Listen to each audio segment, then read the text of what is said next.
We did the first Tesla solar roof outside of the United States, the first international project. But because this went public, because there are people who knew about us selling to private equity, had a lot of questions. What does that look like? What is an exit strategy? I'm building my business. I'm building wealth. What can I do with that, right? Because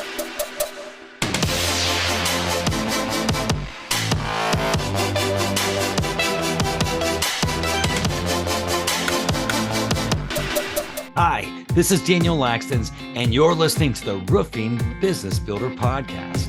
And go ahead and hit subscribe right now and click like and hit the bell so that way you'll be notified when another amazing episode comes out. Now, I have been in the roofing industry for over 30 years, and I am your personal commercial roofing guru. Today, I have the guest of all guests, a very special guest, because it's Ken Kelly. He actually sold his roofing business to private equity. Now, he does over $70 million a year. What questions would you ask a person if you owned a roofing business and you want to think about selling it? You know, I talk about this a lot in the show, but this is an incredible experience because Ken shares so much good advice on how to prepare your company and, you know, the stages he went through. You know, I've interviewed people on this show that actually were investors, but we heard it from the investor's perspective. But with Ken Kelly, he actually did it from your perspective, the roofer's perspective. So this is going to be awesome. The intention for this episode is that I can do anything. I can do anything. So when it comes to life, you know, you actually started a roofing business. You know, this was your dream. And, you know, sometimes we look back at our lives and we think, well, how did I get here from there? But if you hold the intention that I can do anything, then you're going to pull that into reality. So let's think about this. Think about selling your roofing business, but let's get the advice from someone that actually went through it, built his business, built it into a multi-million-dollar amazing machine that was automated. And now he actually sold it. But there's a lot of things to know from the contractor's perspective. Who would you want to partner with when it comes to selling your business? Let's look into my interview with Ken Kelly. Hey, I'm so happy to have you back, Ken. How's it going? Yo, doing great, Daniel. Thanks for having me back. Man, I mean, you just had a beautiful wedding last year. Yeah, it was awesome. Amazing. But now here's the thing. Now you've grown a business over the past. I mean, we've known each other for a long time, but I mean, it's been years. But oh my goodness, you really scaled this company, and it wasn't just you working by yourself or just a couple people. You've actually brought on a lot of people. But where do you go from here? Yeah, good question. So about 2.5 years ago, we started discussions with a private equity firm, and I sold a majority stake of the company into private equity. And the idea was, we have this system, we have these people, and it's my responsibility as a business owner to continue to provide them career opportunities. And I knew that with my current capabilities, I couldn't give them that runway that they need. So we ended up partnering with a private equity firm. They infused us with a bunch of cash. We went out and we started acquiring other companies. We're still acquiring. And the idea is to give our people the opportunity to grow, to expand geographically, to expand into different types of roof systems and so forth. So that's what we're doing. Now we're just over 400 employees, about $65-70 million a year in size. So yeah, cover the whole state of Florida. It's been fun. Wow, it's incredible. Have you expanded outside of Florida? So we've done one-offs outside of Florida, and I'd love to talk to you sometime about maybe our Tesla projects. We did the first Tesla solar roof outside of the United States, the first international project. But you know, because this went public, because there are people who knew about us selling to private equity, had a lot of questions. What does that look like? What is an exit strategy? I'm building my business. I'm building wealth. What can I do with that, right? Because The roofing industry is intrinsically a high risk or high liability industry. So how do you kind of back your way out of the organization and keep that legacy going? Because you don't want all of your hard work to just go up in flames, right? We Mhm. want to see this continue on without us. And in many cases, nepotism is not the answer. You might have a son or daughter that you want to pass it on to, or a sibling or something. But in many cases, that's not what they want, and so your dreams might not be theirs. So in the past, it's been really popular to do ESOPs, which is a way to structure the shares of the organization to where your employees buy them or you gift them in some form or fashion. But there's some tax liability associated with that, and I would suggest that you consult a tax professional before you make any of these decisions, because there are implications, especially capital gains tax and so forth. But the more popular form of transferring ownership has actually come out of this private equity and merger and acquisition space that's been happening a lot lately. You see and you hear it sweeping the nation. There's a lot of little groups that are forming. And the idea is that in many industries, there have been this roll up concept where you buy these good companies and different geographic spaces, and you put them under one umbrella. You share systems, let's say software, marketing, buying power, relationships with key manufacturers, and so forth. And eventually, one group would merge with another group, and now you're making a major geographic play. And each time an acquisition occurs or each time you sell, there's an opportunity for your shares to appreciate, or even you can even cash out at that point too. So people have asked common questions. How much is my business worth? What is life like after sale, and so forth. So if you'd like, I can touch on those real quick and give people just the meat and potatoes of what it's like. Absolutely. Again, we're actually talking about mergers and acquisitions, and I know a lot of people that listen to this podcast, sometimes they're just trying to get going, but there's several people also that listen to the podcast that they don't necessarily have an exit strategy, or maybe they're just learning about that.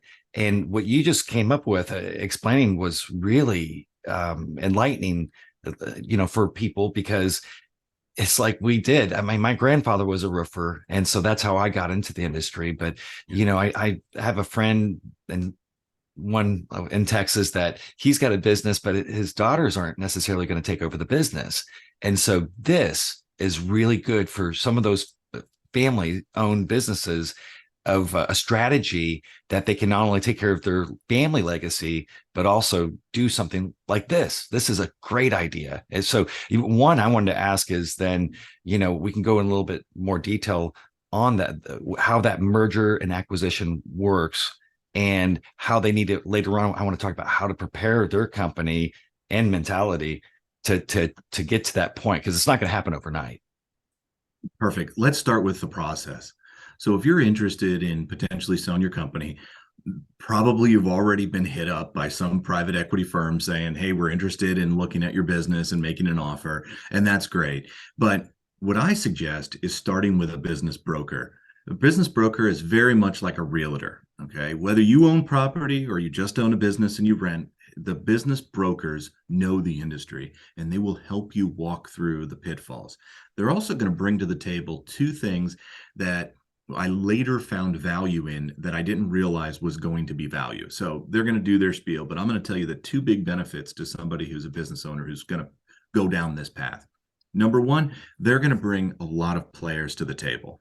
It's just like if you were to do an auction, you don't want one person in the audience, right? You want a bunch of people and you want them bidding off of each other. And not only could that give you a better price, but it could also give you better terms. And we'll talk about that in a second. The other thing that they bring to the table is a dose of sanity as you go through the process, because there is a phase called due diligence that is very frustrating, especially for business owners. So let me go back now and explain the process. You go out and you find a business broker, and they're going to put together what's called a SIM. And this is just a memorandum that's advertising the business, looking at what its capability is, what its financials have been, who the key players are, what market they're in, the type of offering, and so forth. So first and foremost, you need to have clean books. A business broker will look at your books, make sure that you're on the right accounting system. You don't want to be on a cash accounting system. You want to be on accrual. They're going to clean things up and make sure that everything fits in the buckets the way it's supposed to. And they're going to help you kind of clean up some of the processes that work for us as business owners, but may not be the best way for a business sale. For instance, a lot of people set up their accounting system because their accountant told them this is how it should be set up. Well, the accountant is setting it up for tax preparation, so it's easy for them. It makes it difficult to run a business because we don't really understand the numbers and how they relate to what we need to know in order to grow a business. Do I have enough cash to invest in another truck, or do I not have enough cash, right? So in a business scenario, the accounting's even yet a little different. And the key to this is maximizing profits in what they call EBITDA. EBITDA is earnings before interest, taxes, depreciation, and amortization. And it's just a big word to say profit, right? It's profit before you pay your taxes. That's what it boils down to. And then some of the other things become add backs, and those add backs drive up the value of the business. So if there was, let's say, for instance, a marketing campaign that you have going on, you're on the radio. Radio advertising averages $1,900 a lead, right? It's probably one of the worst forms of advertising today. Okay, it used to be really good, not anymore. Like, cut that, because every dollar that you save could be multiples of dollars on a sale. And we'll talk about the pay structure in a minute. So after you get your books in order, bring them over to an accountant and have them review them. You don't have to have it audited. It's not necessary. That's a pretty expensive process, and it's not necessary at this phase, because you're basically going to get an audit when you go into due diligence. Just get it reviewed. A couple $100. The accountant will look through, say, hey, give me a receipt for that. Show me an invoice for this, that you actually did the job, that it's the right amounts and so forth. And then boom, turn that over to your business broker. The broker will come in, take some pictures of your operation, interview some of your people, probably interview a few of your clients, and they'll put together this really nice presentation package on your business. When you read it, you're going to be like, gosh, that's us. It's going to sound really Is that presentation package a pitch deck? Essentially a pitch deck. It's normally something that can be emailed, so it's like usually a PDF document or something, but it absolutely starts as a PowerPoint. Yes. You're saying, oh God, you're saying that it's going to sound amazing. It is. I mean, it's just like if you try to sell your house, right? The realtor writes this thing up, and you're like, "Wow, I want to live there." Wait, that's my house. That's the way they do it, and it's the nature of the business, right? Don't worry. The due diligence is going to bring out all the skeletons so they can put lipstick on a pig. If there's a problem, they're going to find it. So don't try to hide anything. It's better just to be upfront about it. And being upfront about it would be, maybe we had an OSHA violation 2 years ago, right? But since we've cleaned up our safety program, and here's how. We have weekly safety meetings. We document any injuries. We have insurance coverage for our employees, whatever it happens to be. Just get it out in the open now, because it'll save you a lot of headache and time down the road. So you've got your accounting. You've got a business broker. They've put this SIM out to the world. And what you're going to start receiving is interview requests. And it starts with a letter of interest. It's basically a little letter saying, hey, we're kind of impressed with what you've built. It could be a $500,000 a year company. It could be a $60 million a year company. It doesn't matter. We have all needs and shapes. Like right now, we're not looking for $10 million firms. We're looking for a nice $3 million firm in a small market that has a really good reputation. Right? That's what we're looking for. So that could be some of the people that are listening to this podcast, right? Mm-hmm. And we'll talk about values in a moment. But when you start getting these interview requests, they basically just want to get a feel for who you are. Be yourself. Be honest. Where do you see yourself in 5 years and 10 years? What's your goal for the business? What do you like to do? What's your background? That kind of stuff. And then as you do more and more of these interviews, you're going to get what's the next phase called a letter of intent. An LOI is basically a letter saying, we are interested in buying you, and this is how much we're willing to offer. If everything comes out in due diligence the way you said it is, this is how much the offer would be. Now, I'd like to stop real quick here and go into a little bit of depth, because there's huge value in this. When we went through this, we had 46 letters of interest. It went down to 12 LOIs, or letters of intent. We took the 12 down to 3, 3 to 2, 2 to 1. We did not pick the company that was offering the most amount of money. Mm. And you would think that's strange, right? You'd obviously want to get the most amount. Not true. Imagine you go to sell your house and the person who's buying it says, I'm going to give you half now, but in 3 years, if I still like the house, I'll give you the other half. Mm. A lot of business payouts are structured in such a way. And this is a huge warning sign because if they're not willing to give you the money up front, they don't trust the business. And also, there's a lot of control that's lost after sale.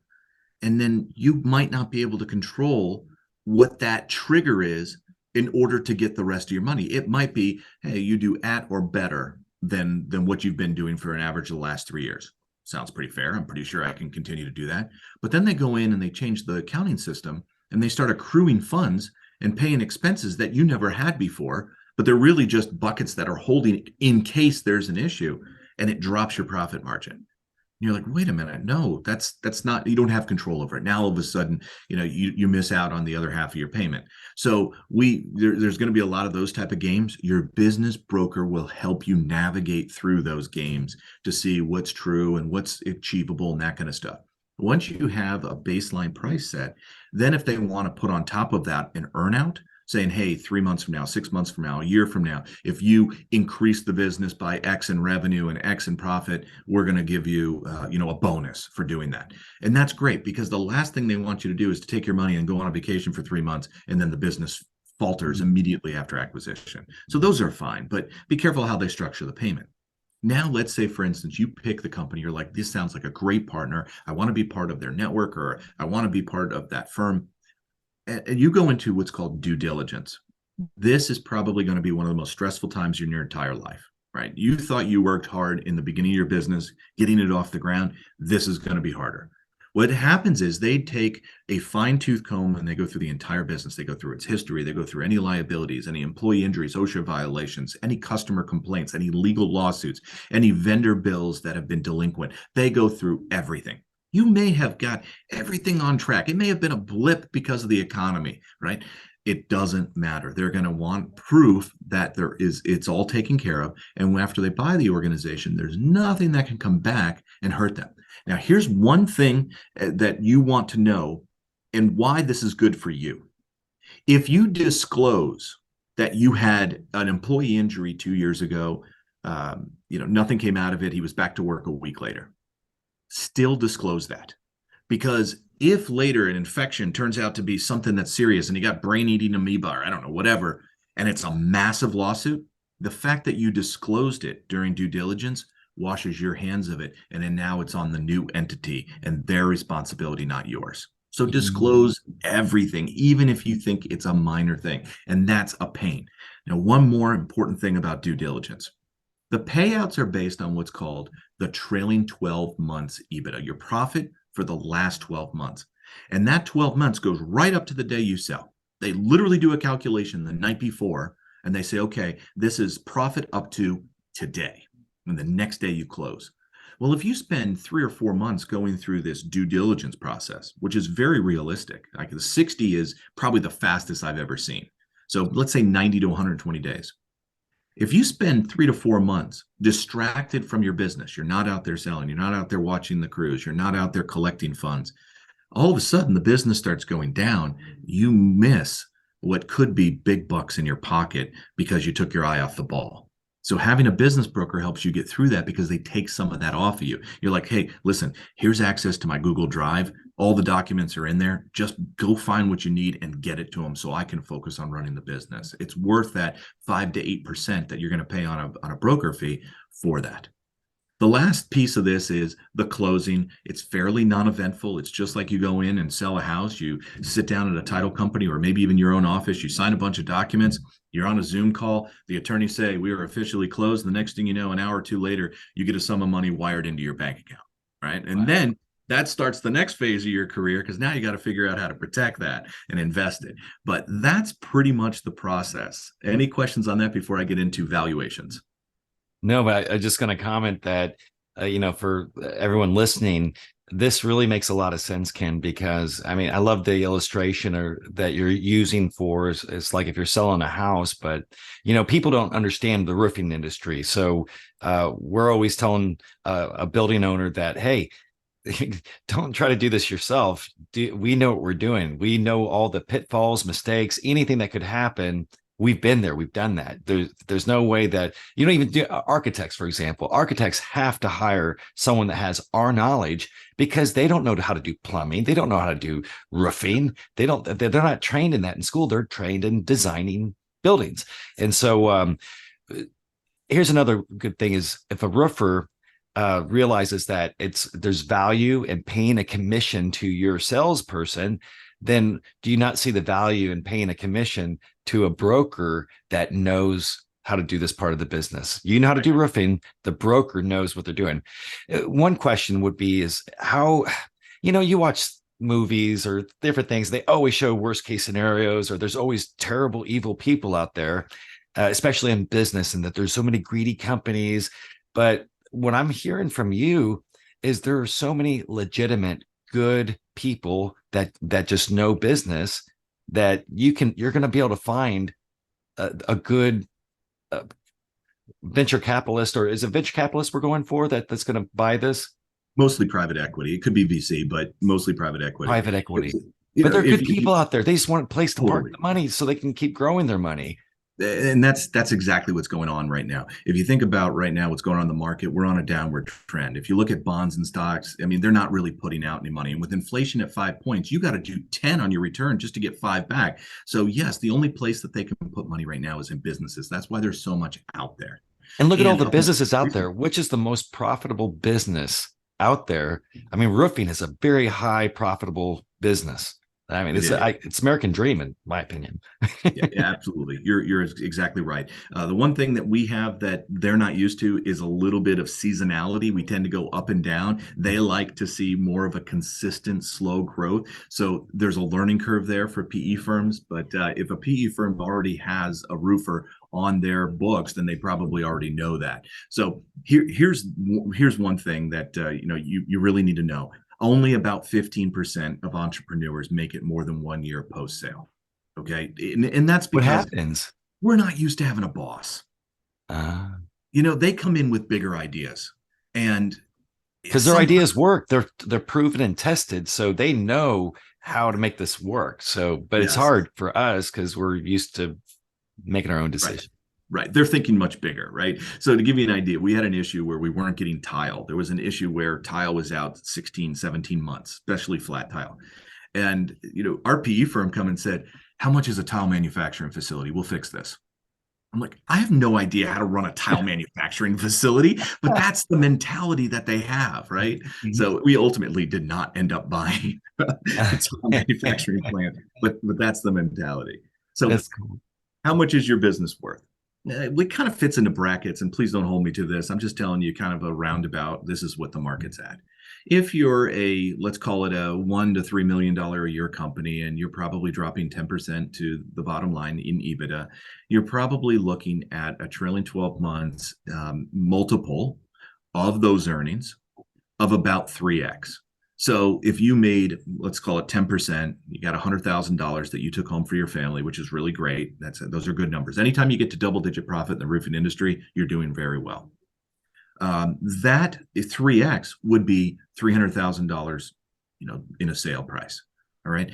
If you are, let's call it a 3 to maybe an 8 million or a $5 to $8 million company, and you're dropping 10% to the bottom line, you're probably going to be closer to that 4 to 5x. If you're a $10 to $20 million company and you're at 10%, you're probably going to be at a 6 or a 7. And if you're doing better than that, obviously it could be higher. Now, here's the crazy thing. They will pay a higher multiple for more profitable businesses than they will for ones that are doing a higher top line. You need a healthy top line. Don't get me wrong, right? They're not going to buy a $300,000 a year company, right? That's a one-man operation. But if you are a larger company and you have an established leadership team and the company can go on without you, they're going to pay a higher multiple. If you've got a decent amount of cash reserves, they'll probably pay a little bit of higher multiple, what they call working capital. If you are more profitable than 10%, they're going to pay a higher multiple. So think of it this way. If, let's say you're 5 times earnings and you're paying $10,000 in a marketing campaign for a billboard that's sitting on the side of the road and is really not bringing you in any money, right? That could be $50,000 on a sale. For every $1 that you save, it could be 5 times that in a sale.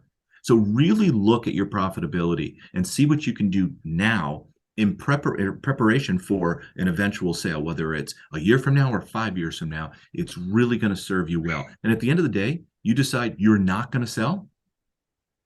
Hey, no problem. At the end of the day, that's just more money in your pocket. You're more profitable.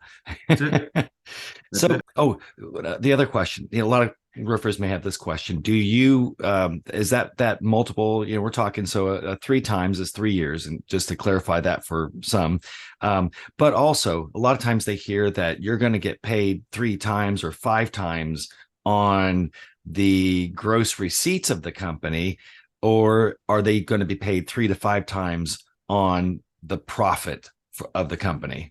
It's almost always profit, right? Gross receipts, you may see a deal with gross receipts if you were a software company that created a really revolutionary software platform in a space that nobody is yet, and you just haven't been able to bring a lot of clients on. Mm-hmm. In that situation, maybe they would do it on the little bit of revenue because you haven't made any money. Right. But in the roofing industry, it's going to be based on profitability. They want to know if you can make profit, because that's how they sell you later. They're going to take your profit margin. They're going to make you a little bit more profitable just by a hair, maybe 5%, 10%. That's all they're asking for. They're going to bring you together with other like-minded companies. They're going to take that group and then put it on the market. Because remember, I told you, as you get to the next bracket, boom, the multiples go up. Well, imagine you're a $100 million company, because you were 4 or 5 little locations, and that's making 10 million a year. Now you went from the micro space to the mid-cap space, and the mid-cap space is now 10, 12, 15 times, and it's a totally different scenario. Wow. Now, how important is it that they have set up good SOPs in their company, their standard operating procedures? Now, that, because I was talking to this one guy, and he said that if he was purchasing, he was an equity person that I interviewed, and he said that if they don't have SOPs, that he still would do it 3 times if it was the right money. And he says, but if they do have SOPs set up to where it's all automated, their company's running itself, he would pay between 5 and 7%. Yeah, there's truth to that, because there are people who can become the center of the wheel, the center of the hub, right? And all the spokes come off of that one person, and any business decision comes into them and then goes out to the other person, or goes out to the vendor, goes out to the customer. They could do that without having a real solid automated system. They are the automated system. If you're being acquired, the entity that acquired you would just come in and put in your SOP. They would put in employee manual, safety program, the whole financial tracking of cash, the accounting system, sales processes. Everything will be brought in. There's a value for a company that's already established and has a reputation, even if you don't have the SOPs. But if do you have to pay them? I mean, are they? I mean, so you can actually have someone really set. Wow, isn't that incredible though? That's what we do. My job today is to go into these companies and basically put in our system that's made us successful. And in many cases, I am just totally impressed with the companies and what they have that we haven't even thought of, and we bring that back to our organization. So yeah, there's a lot of sharing of synergies. If you do it right, it works well. See, there's good people out there, and that's the thing, is most people listening to this podcast too are good people. And that's that we want to always provide great value to our customers, to our community. And it's just a good feeling when I'm hearing things like this, and how successful that was for you. But you learned the whole process, and then you're sharing it with everyone. And I really appreciate you for that. You're welcome, Daniel. I'm happy that you invited me back, and I hope that I provided some value to your listeners. It certainly has. Hey, thanks so much, and we'll keep looking at your success, and we'll check back with you soon. Sounds good. And now it's time for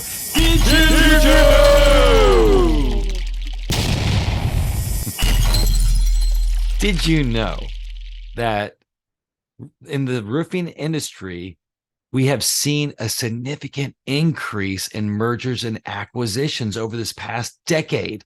See, according to Roofing Contractor magazine, the number of roofing contractors acquired by private equity has risen by over 500% since 2010. 500%. So this might be a great time to be thinking about mergers and acquisitions. Another thing that we should know is that to have a successful merger and acquisition can be a win-win for the person that's acquiring you and for you. Just like Ken was talking about, that they actually fed their company money so they could expand even quicker. That means a win for you and a win for them. So when it comes to building your roofing business, we want to build it in a way that we can actually sell it. So if you haven't seen some of my previous roofing business builder episodes that talk about this, you might want to go back through and see some of the reasons why, or some of the ways that we can prepare our roofing business to be sold. If you want to speed up your learning pace, say you're a residential contractor that's doing close to 500,000 a year and wants to open up a commercial division, there's a learning curve. And that's why I designed the Roofing Business Builder coaching program. If that sounds like something you're interested in, go to Roofing Business Builder and click on sign up. And then you can do a Calendly call with me. We can talk about where you're at. Or if you want, I have it set up right now where you can just join the program today. Well, that's about it for the Roofing Business Builder podcast. I really appreciate y'all. Remember, I am your commercial roofing guru. Please continue to listen to the different episodes that we have here so that way you can learn and grow your business, especially into commercial roofing. And go ahead and hit subscribe right now and click like and hit the bell so that way you'll be notified when another amazing episode comes out. So I appreciate you so much. Until next time, I don't always consult on commercial roofing, but when I do, I make millionaires. Stay wealthy, my friends.